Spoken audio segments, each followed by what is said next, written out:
তো ভাই ওয়েলকাম সবাইকে নিউজ ভার্সের একটা ফ্রেশ এপিসোড নিয়ে। আমি Arka, welcome to the new video. আজকের প্রথম নিউজ ক্রিস 4কে নিয়ে। জানা গেছে যে ক্রিস 4 আরও ডিলে হবে, কারণ তার এত বড় বাজেট 700 কোটি টাকার জন্যে। সোর্স অনুযায়ী যে কোনো প্রোডাকশন কোম্পানি ক্রিস 4-এর জন্যে টাকা ইনভেস্ট করতে ভয় পাচ্ছে, কারণ তারা বলছে যে ক্রিস 3 এসে মোটামুটি 10 বছরের থেকেও বেশি সময় হয়ে গেছে। তাই এবারে কি ক্রিস 4 আদৌ চলবে? তাই তারা এত বড় রিস্কটা আর নিতে চাইছে না। আর এসব দেখে মুভির ডিরেক্টর সিদ্ধার্থ আনন্দ এখান থেকে এক্সিট নিয়ে নিয়েছে। এবারে নাকি ঋত্বিক রোশন আর রাকেশ রোশন নিজেই অফিসিয়ালি প্রোডাকশন কোম্পানিদের সাথে কথা বলবে। ক্রিস 4-এ যেমন কোনো প্রোডাকশন কোম্পানি ইনভেস্ট করছে না, ঠিক তেমনই কোনো ডিরেক্টরও এটাকে ডিরেক্ট করতে চাইছে না।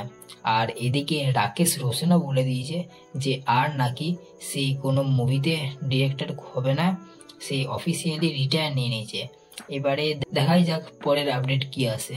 পরের নিউজ অমিতাভ বচ্চনকে নিয়ে। অমিতাভ বচ্চন কালকে 2 এর জন্য নিজের শ্যুট স্টার্ট করতে চলেছে মে মাস থেকে। তার সেকেন্ড পার্টের শ্যুটগুলোর মধ্যে কিছু সিন আগে থেকেই শ্যুট করা আছে, কিন্তু বেশিরভাগ অ্যাকশন সিনই বাকি আছে। তাই সেই অ্যাকশন সিনগুলো এবার শ্যুট হবে হায়দ্রাবাদের একটা আউটস্কার্টে, যেখানে মেগাসরা অলরেডি একটা ম্যাসিভ সেট তৈরি করে রেখেছে। আর খবর আসে যে কালকি 2-তে তার প্রথম পার্টের থেকেও অমিতাভ বচ্চনের সিন নাকি বেশি থাকবে। নেক্সট নিউজ, ভিকি কৌশলের ছাওয়া মুভি রেকর্ড ভেঙে দিয়েছে রণবীর কাপুরের অ্যানিমেল মুভির।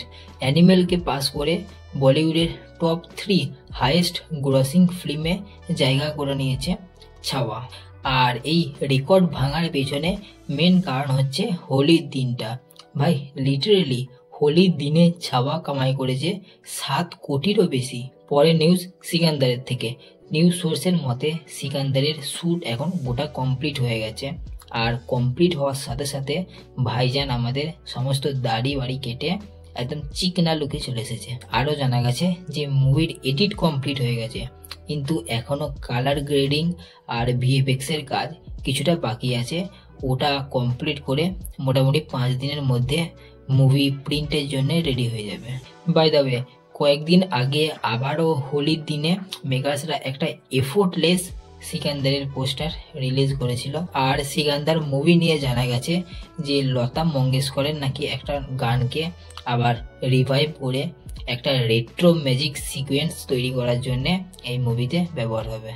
Next news, Ranbir Kapoor officially claim করেছে যে আয়ন মুখার্জি ওয়ার 2 এর পরে তার নেক্সট মুভি ব্রহ্মাস্ত্র 2 এর প্রি প্রোডাকশনের কাজ শুরু করে দেবে। নেক্সট নিউজ, শাহরুখ খানের কিং মুভির টাইমলাইন লকড হয়ে গেছে। আর এই মুভির শ্যুট স্টার্ট হবে মে মাসের শুরু থেকেই। পরের নিউজ, আর মাধবন আর নয়নতারা স্টারার টেস্ট মুভির প্রমোশনাল ভিডিও এবারে নেটফ্লিক্স আস্তে আস্তে রিলিজ করছে। কিছুদিন আগে মেগাসরা রিলিজ করেছিল সিদ্ধার্থ আর মাধবনের ক্যারেক্টার ইন্ট্রোডাকশনের ভিডিও। পরের নিউজ, হলিউড মুভিও এবারে রিলিজের ব্যবসা শুরু করে দিয়েছে। 40 বছর পরে আসতে চলেছে দ্য ক্যারাটে কিড, আবার রিলিজ হচ্ছে 21শে মার্চ।